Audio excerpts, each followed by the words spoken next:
넘쳐날 줄 믿습니다. 아멘. 한번 따라하겠습니다. 나는 사랑받기 위해 태어난 사람입니다. 나는 사랑받기 위해 태어난 나는 사람. 축복의 통로입니다. 나는 축복의 통로. 할렐루야. 한번 따라합니다. 온전한 사랑. 온전한 사람. 이런 제목으로 함께 은혜를 나누기를 원합니다. 하나님은 좋으신 하나님이십니다. 하나님 우리가 성공할 때나 실패할 때나 언제 어느 때나 우리와 함께 하시는 하나님이십니다. 지금부터 100년 전 한 젊은 선교사 부부가 미국 선교부에서 한국으로 파송을 받았습니다. 이 젊은 선교사 부부는 충남 공주를 선교 기반으로 하여 선교를 시작했습니다. 공주에서 첫 아들을 낳았는데 첫 아들의 이름을 한국의 강복을 기원하면서 한국식 이름을 우강복이라 주었습니다. 그리고 올리브와 로제라는 두 딸을 낳았습니다. 1906년 2월 논산 지방 부흥회를 인도하고 돌아오다가 비를 피해 3년간에 잠시 쉬었는데 바로 전날 장티푸스로 죽은 사람을 장례하고 그 장례 용품을 보관해 두었기 때문에 선교 사명이 장티푸스에 간접되어 세상을 떠나게 됩니다. 졸지에 선교사 부인은 가부가 되어 미국으로 다시 돌아갑니다. 놀라운 사실은 2년 후 선교사님의 부인이 자녀를 데리고 다시 한국 공주로 돌아왔다는 것입니다. 그리고 공주의 큰 교회를 세우는데 기여를 하고 47년간 선교 사역을 했습니다. 그런데 두 딸이 풍토병에 걸려 죽었는데 우광복의 여동생 올리브는 11살에 죽어서 공주 땅 영면동산에 묻힙니다. 우광복은 공주에서 태어나 초등학교부터 중학교까지 나오고 다시 미국으로 건너갔습니다. 그리고 다시 한국으로 나오게 됩니다. 그때가 바로 일제 식민지 통치에서 해방되어 하지 장군이 군 정관으로 한국을 신탁 통치하던 때였습니다. 그때 영어와 한국말을 능통하게 구사할 사람이 필요했습니다. 바로 그 사람이 선교사 아들 우광복입니다. 우광복이 하재의 참모가 되어 한국 정부 수립에 참여를 합니다. 그때 하재가 우광복에게 자네가 한국 실정을 잘 아니 앞으로 한국을 이끌어갈 인재 50명을 추려달라고 합니다. 우광복은 어머니와 상의한 후 어머니가 추천해 주는 50명을 하지 장군에게 소개했습니다. 놀라운 사실은 그중 48명 거의 다 기독교인이라는 것입니다. 50명 중에서 48명은 기독교인으로 다 한국을 이끌어갈 그런 인재들을 추려가지고 하지 장군에게 소개했습니다. 그래서 한국 정부 수립될 때 요소에 기독교인들이 들어가 나라를 세우게 됩니다. 특별히 문교부 장관의 기독교인이 임명되어 미신 타파를 시작했습니다. 국방장관이 기독교인이 되어 군대 안의 군목 제도의 토대를 마련하여 한국군을 하나님의 군대로 만들었습니다. 그리고 지원국계 국회의원 거의 대부분 기독교인들이었습니다. 지금도 우리나라 지원국회 속기록 첫 장을 열면 기도로 국회를 개헌한 것을 알 수 있습니다. 1948년 5월 30일 이성만 이윤영 목사에게 기도로 국회를 열 것을 주문합니다. 그 내용을 한번 보겠습니다. 대한민국 독립민주국 제1차 회의를 여기서 열게 된 것을 우리가 하나님에게 감사해야 할 것입니다. 먼저 우리가 다 성심으로 일어서서 하나님께 감사를 드릴 터인데 이윤영 의원 나오셔서 하나님에게 기도를 올려주시기를 바랍니다. 그 기도문이 속기록에 기록되어 있어요.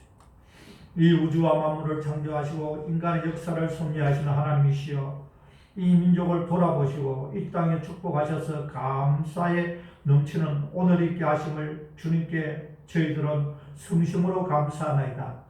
오랜 시일 동안 이 민족의 고통과 호소를 들으시사 정의의 칼을 빼서 일제의 폭력을 굽히시사 하나님은 이제 세계 만방으로 양심을 움직이시고 또한 우리 민족의 영혼을 들으심으로 이 기쁜 역사적 항해의 날을 이 시간에 우리에게 오게 하시면 하나님의 섭리와 세계 만방의 성시하신 것으로 저희들은 믿나이다. 하나님이여, 이로부터 남북이 둘러 갈리어진 이 민족의 어려운 고통과 수치를 신원하여 주시고 우리 민족, 우리 동포가 손을 같이 잡고 웃으며 노래 부르는 날이 우리 앞에 속히 오기를 기도하나이다. 이게 속기록에 기록된 국회 기도문입니다. 이때 기독교인들이 전 국민의 5%도 안 들었다 했습니다. 기독교인들이. 그런데 윌리엄 사모님이 추천해준 50명의 기독교인들이 각 분야에 들어가서 영향을 미친 결과 10년 만에 기독교인이 500만이 넘고 20년 만에 1000만 명 정도가 되는 기적이 일어난 것입니다. 그래서 예수 믿는 사람들이요, 잘 되어야 되고 예수 믿는 사람들이 이 나라의 정치를 해야 돼. 그래야 바뀌어요. 여러분, 이 기적이 어떻게 가능했습니까? 미 군정 시절 우강국이 추천한 50명부터 시작했습니다. 우강국에게 누가 50명을 추천해 주었습니까? 바로 우강국의 어머니 이영만리 타국에서 남편을 잃어버리고 두 딸을 잃어버렸는데도 다시 한국으로 돌아와 하나의 미랄이 되시는 사모님 때문입니다. 우강복은 1994년 87세 일기로 소천했는데 11살에 죽은 내 동생 올리버가 묻혀있는 공주 영면동산 내 동생 곁에 나를 묻어달라고 유언했습니다. 아마도 한평생 동안 한국에서 풍토병으로 죽은 동생이 가슴에 살아있었나 봅니다. 그래서 지금 우강복의 묘가 동생 옆에 나란히 있습니다. 이러한 헌신과 희생의 바탕으로 하나님께서 이 날을 세워주신 것입니다. 사랑하는 성도 여러분, 신실한 믿음의 사람 한 명의 희생이 얼마나 큰 일을 이루어냅니까? 우리는 그런 한 사람이 되어져야 될 줄 믿습니다. 사랑하는 성도 여러분, 어린 아이와 어른의 차이가 무엇일까요? 어린 아이는 달라고만 하지 줄 줄을 모릅니다. 그러나 어른이 되면 자식을 위해, 부모 형제를 위해서, 나라를 위해서 희생할 줄을 알고 아낌없이 자신의 것을 내어줄 줄 압니다. 하나님 우리가 받기만 한 어린 아이의 초동 신앙을 벗어나라고 말씀하고 있습니다. 이제는 받는 신앙에서 무엇인가 다른 사람이 유익을 위해서 주는 신앙으로 한 단계 성숙한 삶을 살아가야 할 줄 믿습니다. 하나님이 인정하시는 온전한 신앙인은 어떤 사람일까요? 첫째, 한번 따라하겠습니다. 하나님을 기쁘시게 하는 사람. 하나님을 기쁘시게 하는 사람. 성숙한 신앙인은 하나님 앞에서 매일같이 주시옵소서, 주시옵소서는 외치는 자가 아니라 무엇을 하는 것이 하나님을 기쁘시게 할까? 하나님을 기쁘시게 하기 위해서 고민하는 사람이 성숙한 신앙인입니다. 이것은 마치 자녀가 어떻게 부모님을 기쁘시게 할까 고민하는 것과 같습니다. 에베소서 5장 10절 말씀 같이 읽겠습니다. 주를 기쁘시게 할 것이 무엇인가 시험하여 보라. 우리가 주시옵소서가 아니라 어떻게 하면 하나님을 기쁘시게 할까? 어떻게 하면 하나님을 기뻐하실까? 시험해 보라는 것입니다. 저는 설교를 통해서 하나님을 뭐가 하나님 기뻐하시는가 저는 항상 두 개를 느끼고 있어요. 하나님 영광에 대해서 설교할 때, 성령 방언에 대해서 설교할 때, 그 말씀을 증거하고 나면 내 마음속에서부터 기쁨이 그냥 솟아나요. 기쁨 없던 기쁨도 하나님 크게 그것을 기뻐한다는 것을 제가 평생의 사역 속에서 항상 느낀 거죠. 우리가 삶 속에서도 어떻게 하는 것이 하나님 기쁘시게 하는 것인가, 어떻게 할 때 하나님이 내 속에서 기뻐 뛰노신가, 얼마나 기뻐 춤추실 정도로 기뻐하신가. 우리는 그걸 시험해보고, 야, 이렇게 할 때 하나님 기뻐하시더라, 저렇게 하실 때 하나님 기뻐하시더라. 우리 스스로 그걸 갖다가 경험해봐야, 그리고 하나님 기쁘시게 해야 될 줄 믿습니다.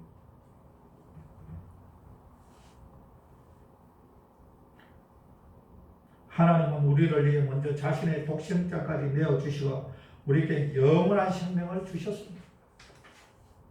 그런 좋으신 하나님께 우리가 무엇을 할까? 무엇을 들을까? 어떻게 기쁘시게 할까? 고민하며 하나님 마음에 합하게 살아가면 하나님 우리에게 넘치는 축복으로 채워주시는 것입니다. 목동 다윗이 어떻게 이스라엘의 가장 훌륭한 왕이 될 수 있었습니까?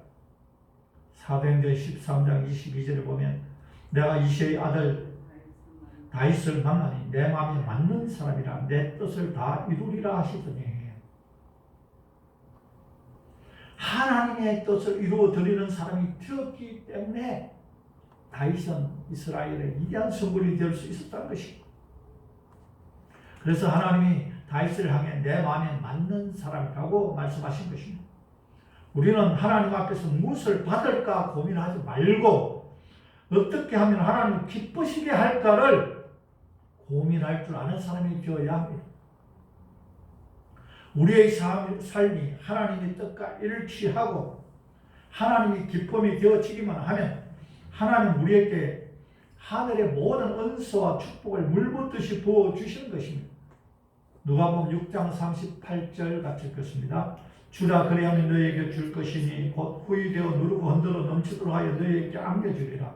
너희가 헤아리는 그 헤아림으로 너희도 헤아림을 도로 받을 것이니라. 우리는 하나님께 달라고 하지 말고 하나님께 먼저 내가 희생하고 헌신하고 봉사하며 하나님 기쁘시게 하는 것을 주면 하나님께서는 그것을 통해서 누르고 흔들어 넘치도록 안겨주시는 것입니다. 우리가 하나님의 희생하는 것은 하나님 앞에 씨앗을 심는 것이고 주님께서는 그 씨앗을 통한 풍성한 열매를 맺게 하실 거예요. 어린아이가 물고기 2마리와 보리떡 5개를 예수님 손 위에 올려놨을 때 그것으로 5,000명을 먹이고 12광주를 남기는 기적을 일으킨 것처럼 우리가 주님 앞에 헌신하고 봉사하고 주님을 기쁘시게 하는 것을 찾아 드릴 때 하나님은 우리에게 누르고 흔들어 넘치도록 하여 안겨주시는 것입니다. 어떤 사람들은 신앙생활을 하면서도 하나님이 기쁨이 되는 것이 아니라 도리어 하나님의 근심이 되고 슬픔이 되어지는 사람이 있습니다. 이런 사람은 세상 말로 불효자식인 것입니다. 에베소서 4장 30절 같이 읽겠습니다. 하나님의 성령을 근심하게 하지 말라. 어떤 사람은 하나님 기쁨이 되는 사람이 있는데 어떤 사람은 하나님의 성령을 근심케 하는 하나님의 슬픔이 되어진다. 아이고, 저 사람은 저를 어떻게 하면 좋을까? 하나님이 그냥 가슴을 치는 거니까. 어떤 사람 보면, 야, 내가 너를 쳐다봐 봐도 기쁨이 넘쳐나는구나. 하나님 기쁨이 되는 사람이 있는데, 우리는 어떤 사람이 되어야 하겠습니까?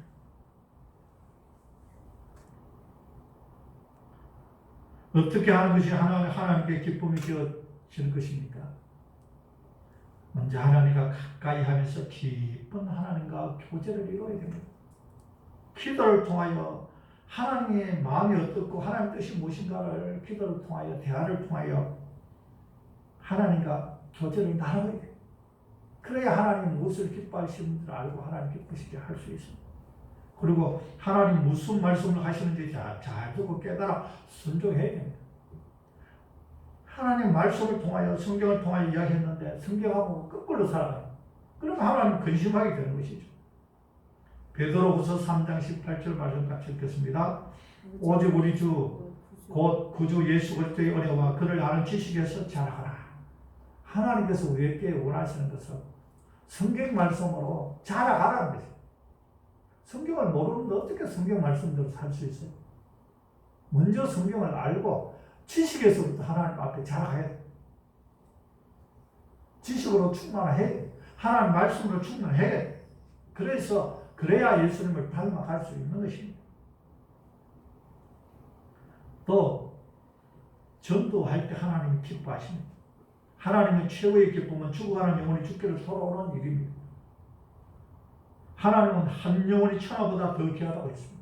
한 영혼이 돌아오면 하늘나라에서는 주님께서 천사들과 함께 기쁨의 축제를 벌린다고 합니다. 그러므로 우리는 하나님 기쁘시게 하는 전도를 해야 해요.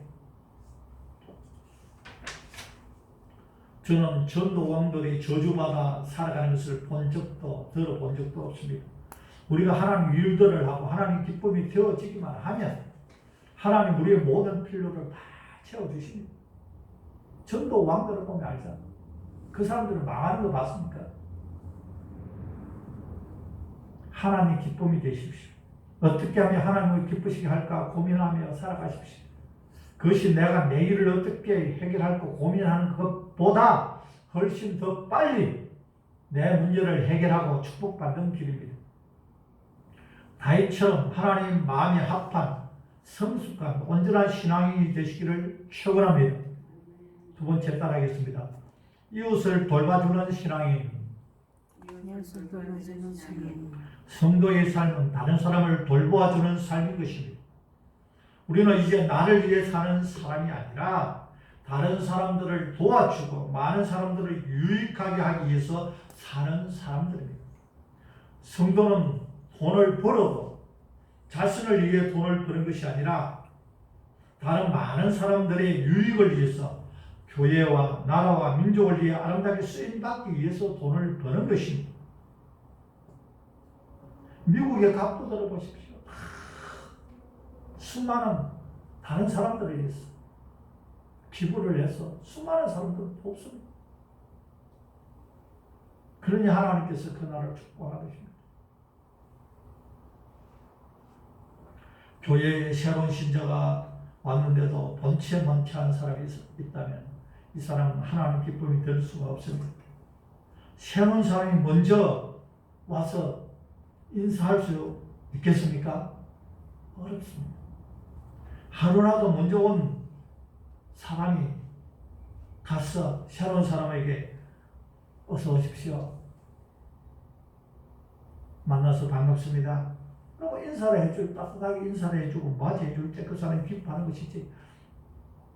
처음 온 사람이 사람들을 찾아다니면서 인사할 수 있겠어요? 힘들다. 빌립보서 2장 4절 말씀 같이 읽겠습니다. 빌립보서 2장 4절. 각각 자기 일을 돌볼 뿐더러 또한 각각 다른 사람들의 일을 돌보아 나의 기쁨을 충만하게 하라. 아멘. 주님께서는 자기 일을 돌볼 뿐더러 자기 일을 해요. 어떤 사람은 자기 일도 안 하고 남도 돌보지 않는 사람이 있어요. 그런 민폐가 되는 거죠. 성경은 먼저 우리가 예수 믿는 사람일수록 더 근면해요. 더 열심히 자기 일 다 하고 민폐 끼치지 말고 또 다른 사람을 도와줄 수 있는 사람이 되라는 것입니다. 그래서 어떻게 해요? 나의 기쁨을 충만하게. 그것이 하나님의 기쁨을 충만하게 하는 일이라는 것입니다. 주위에 어려운 성도가 있으면 함께 도와주는 삶을 살아야 합니다. 여의도 순복음교회 초창기 지구역장들을 보면 그 사람들은 그 구역의 성도들이 문제가 있으면 기도원에 같이 올라가서 함께 3일이고 일주일이고 같이 금식하며 기도해 줍니다. 여러분 얼마나 감동을 받겠어요? 병 들었는데 내가 외롭고 병 들어가지고 한 병으로 사형선고를 받았는데 지구역장들이 같이 올라가가지고 기도원에서 일주일씩 같이 금식하면서 기도해줘요. 얼마나 감동을 받겠어요? 어려운 문제가 있는데 가정에 가정이 빚더미에 안고 여러 가지 문제가 생겨서 어떻게 할 줄을 모르는데 지구역장에 같이 기도원에 가서 같이 일주일씩 3일씩 금식하면서 같이 기도해주면 어떤 누가 감동을 받지 않겠어요? 그 결과가 지금 세계 최대의 교회인 여의도 교회를 만든 것입니다. 그런 모습이 바로 하나님이 원하시는 것입니다. 나 일만 하는 것이 아니라 다른 사람들 돌봐주고 그 사람을 위해서 기도하면서 다른 사람의 기쁨을 충만케 하라는 것입니다. 그럴 때 모든 사람들이 교회를 정답게 여기고 고마워하며 새신자들은 정착하게 되게 되는 것입니다. 오늘 본문 에베소서 4장 12절에서 왜 교회에서 직분자들을 세우는지에 대해 설명하고 있습니다. 에베소서 4장 12절 같이 읽겠습니다. 이는 성도를 온전하게 하여 봉사의 일을 하게 하며 그리스도의 몸을 세우려 하심이라. 직분자를 왜 세웁니까? 직분은 대접받기 위해서 세우는 것이 아니라 교회의 성도들을 섬기라고 세우는 것입니다. 왜 직분을 세우는지 12절에 세 가지로